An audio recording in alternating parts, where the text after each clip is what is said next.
Di video pembelajaran ini, kita kembali belajar pada tema 4, subtema 2, muatan pelajaran, seni budaya, dan prakarya. Ilustrasi. Ilustrasi adalah gambar berupa foto atau lukisan untuk memperjelas isi buku, karangan, dan sebagainya. Langkah-langkah membuat ilustrasi yaitu: yang pertama, kita harus menentukan tema. Kedua, membayangkan kegiatan atau objek. 3. Menggambar sketsa. Keempat, menyempurnakan gambar. Setelah menentukan tema dan bentuk kegiatan objek, selanjutnya kita perlu menggambar sketsa. Sketsa dapat dibuat menggunakan garis. Berikut ini adalah contoh cara membuat sketsa dan selanjutnya akan dilanjutkan dengan memperjelas sketsa.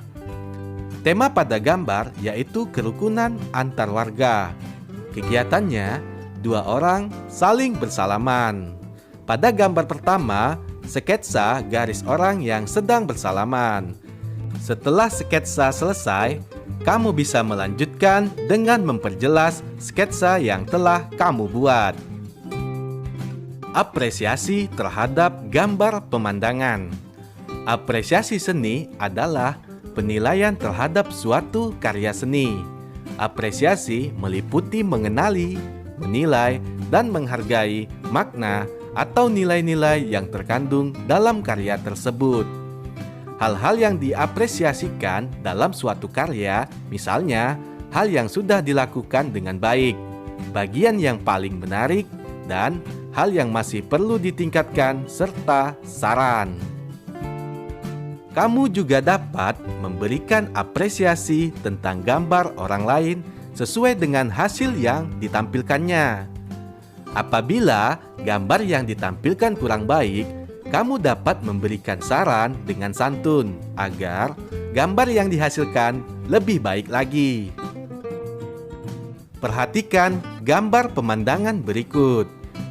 Kamu bisa menuliskan apresiasi sesuai contoh berikut ini. Hasil gambarnya bagus. Gambar pemandangan sawahnya sudah jelas. Gambar ini juga memiliki pesan positif, yaitu kita harus memanfaatkan sumber daya alam dengan bijak. Coba berilah apresiasimu terhadap hasil karya di bawah ini.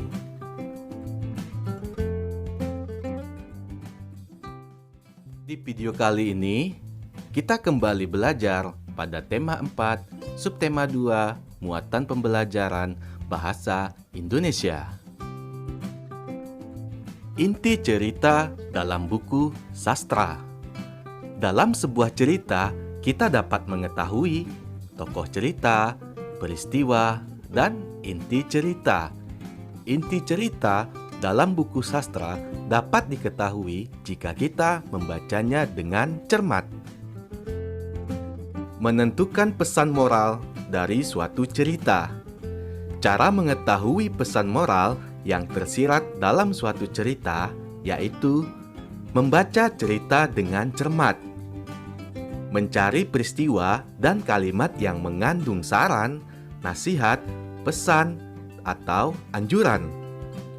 Membuat kalimat kesimpulan dari peristiwa atau kalimat yang mengandung saran, nasihat, pesan, atau anjuran dengan bahasa sendiri.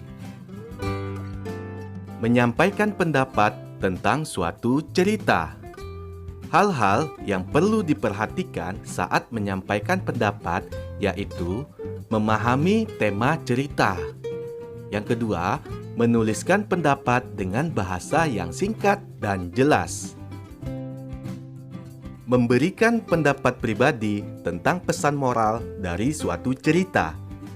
Pesan moral merupakan pelajaran berharga dalam sebuah cerita yang dapat kita jadikan pelajaran dalam kehidupan sehari-hari. Berikut ini adalah sebuah contoh cerita mengenai Pak Kadir. Pak Kadir hidup bahagia bersama keluarganya.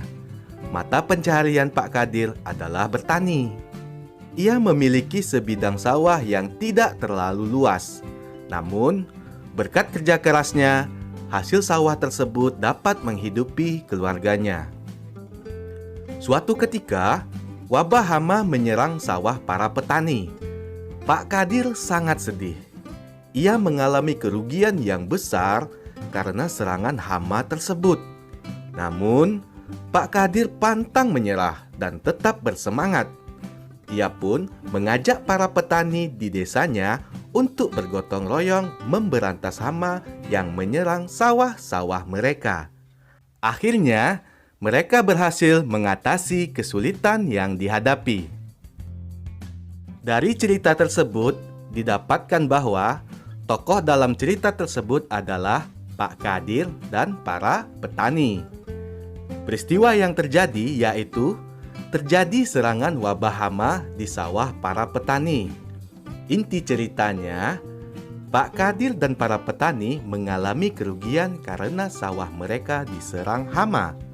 Namun, berkat kerja keras dan kerjasama mereka, kesulitan tersebut dapat diatasi.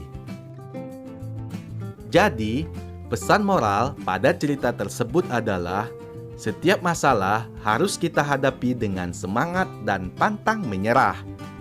Kalimat yang menunjukkan pesan moral yaitu, namun Pak Kadir pantang menyerah dan tetap bersemangat. Ia pun mengajak para petani di desanya untuk bergotong royong memberantas hama yang menyerang sawah-sawah mereka.